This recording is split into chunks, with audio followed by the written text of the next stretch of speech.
Is Valve making their own Switch? Man, I've got to jump back into Monster Hunter Rise. And I've got my review of Mads Mikkelsen's Riders of Justice. All that and the latest in everything cool today in the Rundown. Hey everybody, welcome to the Electric Playground and the Rundown. I'm your host, Victor Lucas, and we've got a great show for you today, and it's dedicated to our buddy iBuyDigital, who says, miss the days of AA games. Companies were willing to take risks on multiple titles in a year. Now everything has to be a billion-dollar juggernaut, 10-year platform, and that is an incredibly astute observation, iBuyDigital. The business has completely changed, and that's why, a pretty solid experience like Biomutant doesn't feel like a big success, and even though it's sort of hovering at around the 6.5, 7.5 kind of Metacritic score, that's still a pretty good game, and I've been having some fun with it, but, a lot of negativity floating around out there, and that's a great observation. AA can be a tremendous amount of fun, and we all have huge lists of favorite AA games out there, don't we? All right, well, let's get started with the Rundown. The big news that's floating around today, and it was kind of teased actually by Sam Miskovich, who was on Vic's Basement on Friday last week. Valve is getting into possibly, we haven't had an official confirmation yet, but they're possibly going to be getting into the handheld gaming marketplace with a device called the SteamPal. And Sam had an exclusive on Ars Technica that's been picked up all over the internet. You guys were talking to me about it in the chat yesterday, and this looks like it could be incredibly cool. We have had some handheld PCs out there, like the GPD Win 3. This is a little teaser of Getsu Fumaden being played on it, and I think this Win 3 model started to go out not too long ago. I noticed that Linus Tech Tips had a little bit of a review of the thing, and GPD's been in this space for a little while here. Here's Days Gone running on the device, which is pretty cool, but the idea of Valve getting behind something like this is pretty astounding, especially if it's going to be something that can be docked like the Switch.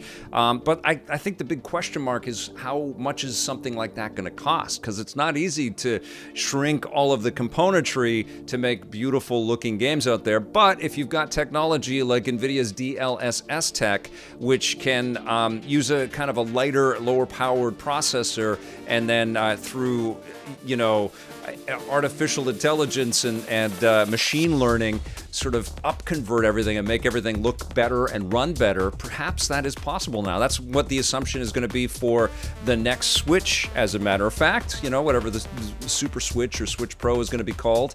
But the fact that Steam and Valve is thinking about something like this is pretty astounding. I am psyched about this idea. I love the idea of the even more portable opportunities that could exist with the massive Steam library that I have, and probably many of you have. I do find it easier to just dive into a console and just, sit back on the couch and play console games, or when we used to travel on the road with the Switch on airplane seats and stuff like that. But the idea of being able to access all of my PC library on a pretty powerful device from Valve, that sounds incredibly exciting. Do you think it's going to happen, though? I mean, I know that Gabe Newell has been teasing some kind of re-entry into the console space. The Steam machines didn't quite work out, but maybe something like this, which is going to be something they can really control, the manufacturer of, is something a little bit more achievable. It seems like a crazy time, though, with chip shortages and all kinds of machine production line problems and issues for all of the players out there, to be releasing a product like a physical goods product like that, a computational product like that. But Valve makes so much money, through their own software, but obviously through the Steam store, that they could potentially have the ducats to be able to do something successful here. What do you guys think? Are you excited about the SteamPal? Do you think it's going to be vaporware? Do you think it's actually going to come to fruition? And are you getting one if it does? All right, let's move on. We've got some monster hunting to talk about. Capcom had a title update preview of content that's coming to Monster Hunter Rise very soon. It's version 3.0. There's a bunch of new beasts in here, and it just looks absolutely gorgeous. It really reminded me that I have to get back into playing Monster Hunter Rise. I adored the game when it first came out. I got completely addicted to it. I streamed some of it. It is a beautiful and heavily refined experience. It's great single player and multiplayer. multiplayer. Of course, now we're going to have some bunch of new beasts to go out and hunt and collect. There's going to be some new costumes and stuff. And the trailer really shows off the addictive kind of pull and also the communal kind of pull that this game has. It's a massive success. It's one of the, I think, most popular of all of the Monster Hunter games, and that's saying a lot. And we don't have long to wait for all of this stuff. The content starts to drop on the 27th of May, so very soon.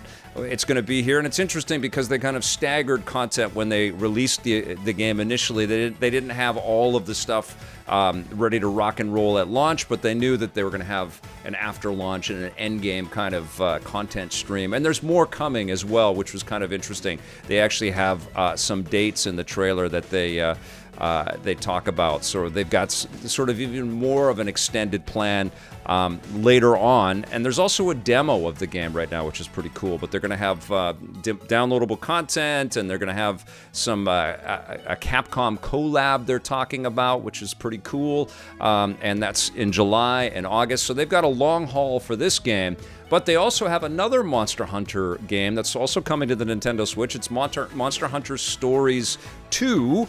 And I think I did check out Monster Hunter Stories 1, and I thought it was pretty cool, but it didn't really register with me the way that Monster Hunter Rise did. But now that I'm looking at this art style, I like this kind of more anime kind of flavor and vibe to everything here. So I'm excited to give this one a look-see, but I have to be honest with you, there are so many Monster Hunter games at this point that they all start to blur and blend a little bit in my mind, and I can't keep all of it straight anymore. But I do like the aesthetics. I do like the look of Monster Hunter Stories 2. It's coming out soon, and if you're a Monster Hunter fanatic, boy, do you have a lot of stuff to keep you busy.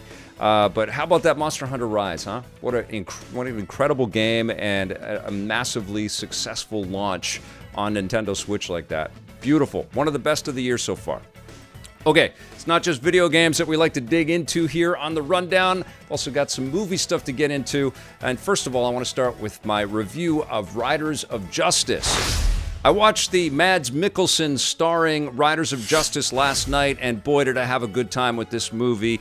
It's not exactly what you expect when you see this kind of horrifying trailer where you see that there's a big horrific accident and Mads Mikkelsen's family has been impacted by it, and he's a soldier that's kind of, cut off from his emotions and cut off from his family, and he gets kind of pulled back home after somebody that he cares about has been killed in this tragic accident. And then he finds out that maybe it's not quite the accident that he thought it was in the first place. He meets these interesting, quirky scientist types that have the ability to dig into people's information and get a little bit of a backstory, on what has happened. And Mads Mikkelsen's character starts to recognize that this biker gang that is into all kinds of illegal activity might be involved. And so, being a soldier and a man of action, he starts to kind of formulate a plan, and he wants to exact some revenge. And so that's what you get when you see the trailer for the film, which does kind of give you sort of a top line on what everything, what the film is going to be about and some of the emotional kind of leaps and bounds of the movie. But what was surprising about the film is that it's incredibly bleak, and there's some really sad elements in there. And certainly the movie is evocative of a lot of these sort of older action guy flicks that are out there, like John Wick, most recently that Nobody movie, which I haven't seen yet, by the way, and everything that Liam Neeson does. There's a lot of these, movies starring guys that have got some gray in their hair that can still kick some serious ass. And Mads Mikkelsen, I think, hits that quadrant, and I think that's an easy way to kind of get audiences out there to sort of perk up and pay attention, because a lot of these movies are making so much money these days. But there's more to this movie than that. I think that it's an incredibly well-crafted film, and what was interesting about this, and my wife actually brought this up, is she loves these European films where the cast isn't just all, supermodels. There's a lot of different types of humans on screen, and they're all incredibly talented actors. And you can see that Mads Mikkelsen character is, he's kind of like a boiling kettle that's about to explode, but he's playing off against all of these characters that have unique realities and personalities, and there's a quirky kind of sense of humor. And, you don't really pick up on that when you see all the action elements in here. Now, it is a satisfying film in terms of the action that you get. And there are lots of lots of nice surprises and sort of gags that happen along the way. But it delivers on more than that. There's an emotional kind of truth to it all, especially the relationship that Mads Mikkelsen has with his daughter, who was terrific in this film as well. And I don't know all of the names of all of the actors, but I was really taken aback by the storytelling, the shot composition, the action was framed very well. It was very clear to, see all of the sequences and the way that the actors kind of threw themselves into it. The effects work and the stunt work that was happening when the bullets go flying was pretty damn terrific. This is a really competently made action film with a lot of kind of cyber intrigue in there as well, and emotional kind of nuance, and interesting bad guys as well. Like, it really was a satisfying film. And of course, when you look at a movie like this that's launched in Europe, it's probably quite successful overseas, although I don't know how successful things are these days because we're still in the pandemic. But you can see that, the machine of Hollywood is probably thinking of how they're going to convert this into a Hollywood picture, because it really does work. It also reminded my wife and I of the incredible television show Barry on HBO. And I forget the actor's name in that, but that Barry show is so freaking awesome. And this isn't a review of that, but there are definitely some elements that kind of cross over within these stories. So it delivers. Excellent movie. I'm going to give it a 9 out of 10.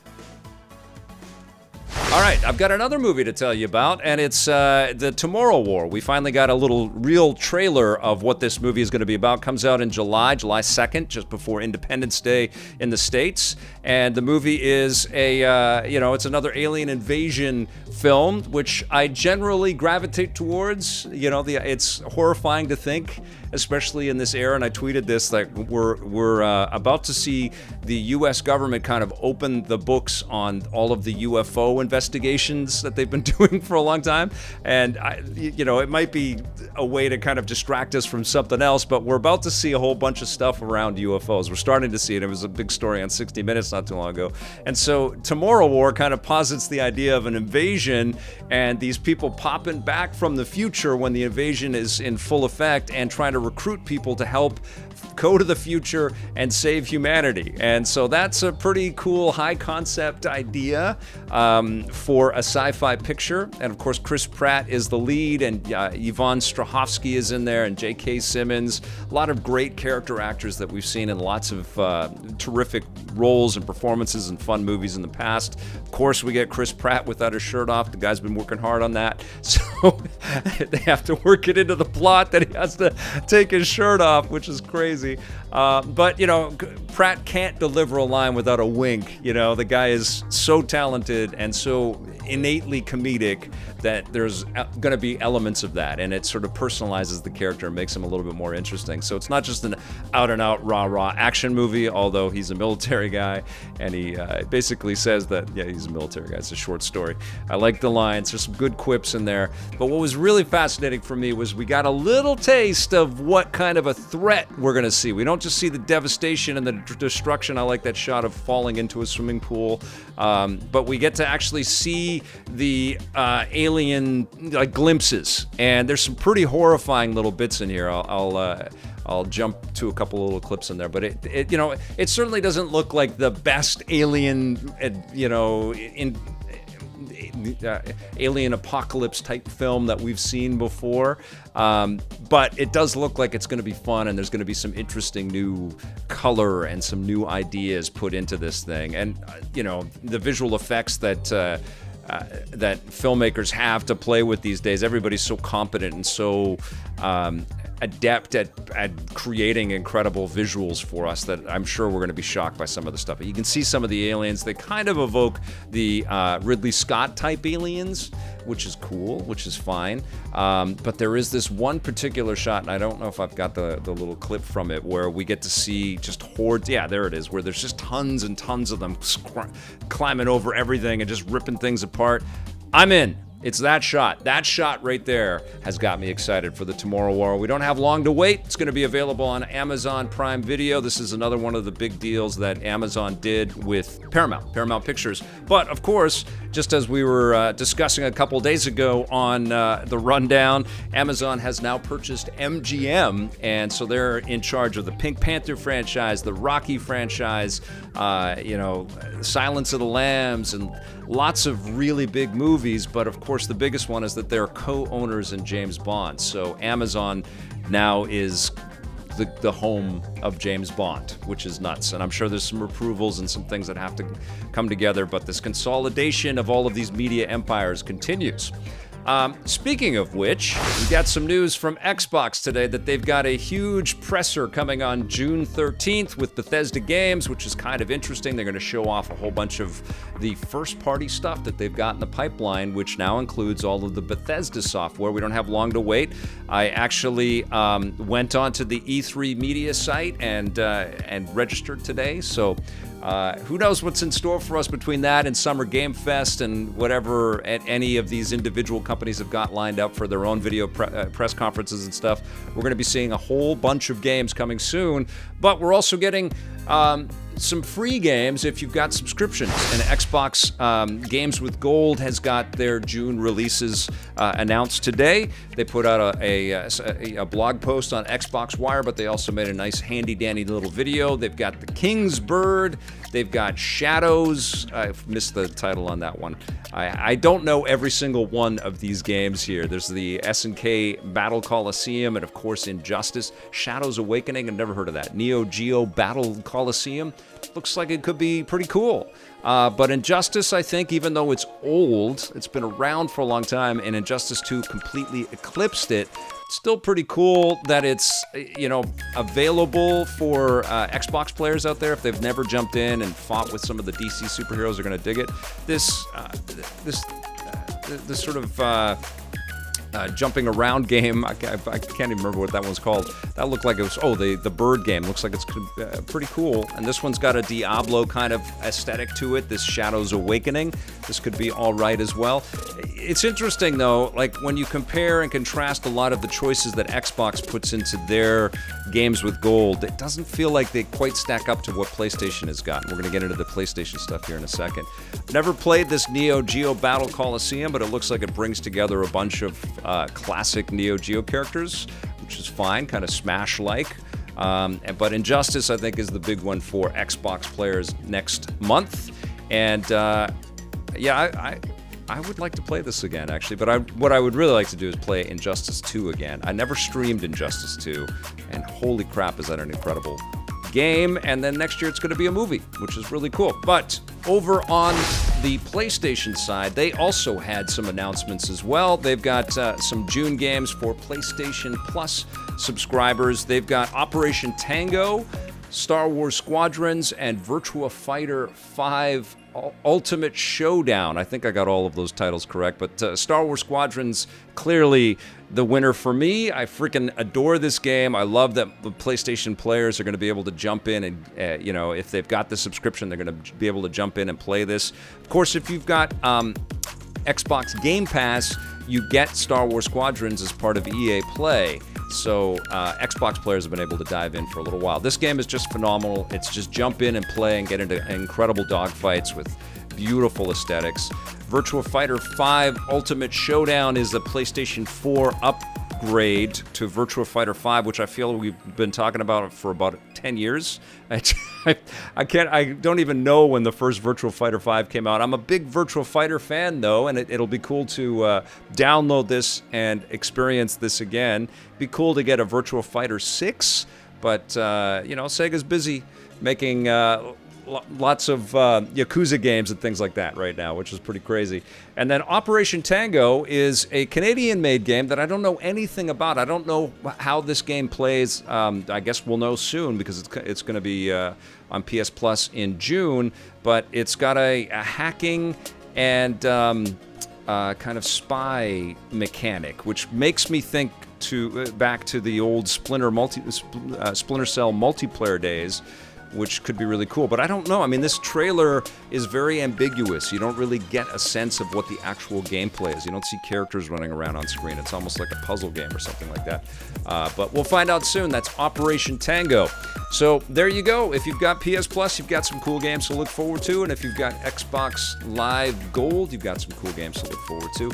And that's going to do it for the rundown today. Thank you so much for watching. I'll be back again tomorrow with a fresh episode. And there's lots of things cooking for tomorrow, so please come back for that. Thank you to all of our subscribers. And thank you, most of all, to all of our EPN members. You guys rock. We'll see you soon. And until then, play forever.